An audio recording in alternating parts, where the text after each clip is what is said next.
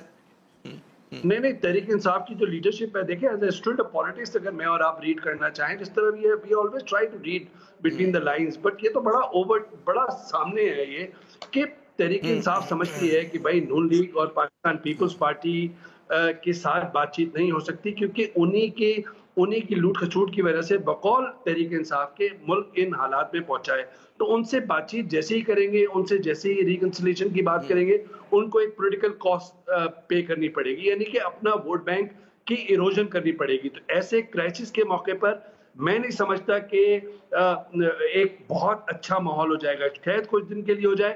دوسری طرف جو کراچی میں جو پی ٹی آئی کا لیڈرشپ ہے وہ سمجھتے ہیں کہ ان کا جو بھی ووٹ بینک ہے عمران خان صاحب کے نام پہ جنہوں نے بھی ووٹ دیے تھے ان کو وہ اس طریقے سے انٹیکٹ رکھ سکتے ہیں. لیکن میں سمجھتا ہوں کہ ان کی خام خیالی ہے کیونکہ کرونا نے بہت زیادہ پولیٹیکل سپورٹ اور پولیٹیکل ووٹ بینک کو شیک کیا ہے. جس طرح ایک سماجی, معاشرتی اور معاشی جو تبدیلیاں آئی ہیں, حیت جو تبدیل ہوئی ہے, اسی طرح تغیرات, سیاسی تغیرات بھی ہیں. تو میں سمجھتا ہوں کہ عمران خان صاحب کو جس طرح فائنینشیل میٹرز کے میں اپنے فائنینشیل ایڈوائزرز اور اپنا جو غریبوں کا ووٹ بینک ہے اس کے درمیان ایک حاشیہ کھینچنے کی ضرورت ہے, وہاں پر اپنے پرانے رقبہ کے پرانے مشورے جو ہو سکتا ہے 2018 میں کارآمد ہوں, لیکن وہ 2020 میں کورونا کی زد میں معیشت جس کو 3000 ارب روپے کا ٹیکہ لگ رہا ہے یا تخمینہ لگایا ہے, اور 18 ملین لوگوں کا ایک تخمینہ ہے کہ وہ جاب لیس ہو جائیں گے, تو ایسی صورت میں کراچی کے دوران, کراچی کی اگر ہم خاص طور پہ بات کریں ہمیں, تو پھر وہاں کا پہیہ چلانا, کراچی کو نہ چلانا تو ایک بہت بڑی غلطی ہوگی. میں سمجھتا ہوں کہ وہاں پہ سیاسی درجہ حرارت کو کم کرنے کی کوشش کرنی چاہیے. بڑا میں وہی کہہ رہا ہوں کہ ایک تو ہاں میں وہی عرض کروں کہ درجہ حرارت کم ہونا چاہیے. اصل میں بات یہ ویس کہ کیا کوئی مڈل گراؤنڈ ہو سکتا ہے, کیونکہ ایک بات بالکل طے ہے کہ جو بھی ذرا سا معیشت سے واقف ہیں, ڈاکٹر ظاہر ہے کہ ڈاکٹرز کا جو دیکھنے کا زاویہ ہے, ماہرین کا دیکھنے کا زاویہ ہے, وہ صرف انسانی زندگی کی حد تک ہے.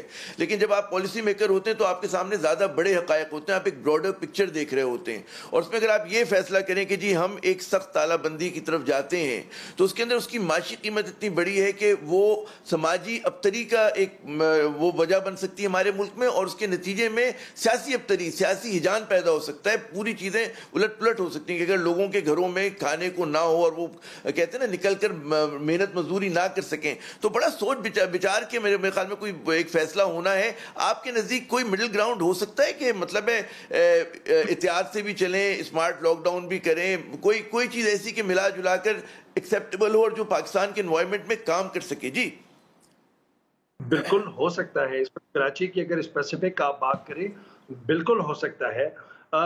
اس پہ میں آتا ہوں صرف ایک آپ کی بات کو آگے بڑھاتے ہوئے کہ دیکھیں اگر ہمارے اسپتالوں پہ جس طرح اگر بوجھ پڑ رہا ہے یا آگے بوجھ پڑنے کا خطرہ ہے کہ پوری دنیا کے جو ہیلتھ کے نظام ہیں وہ بریک ڈاؤن ہو گئے, تو اگر خدا نخواستہ اگر ہمارے خدا نخواستہ ہمارے ملک کے اندر اگر ہیلتھ سسٹم بریک ڈاؤن کرتا ہے تو پھر اس کے نیچے پھر ایک اکنامک کاسٹ ہے جڑی ہوئی, اور ساتھ ساتھ میں پھر سوشل بریک ڈاؤن ہے.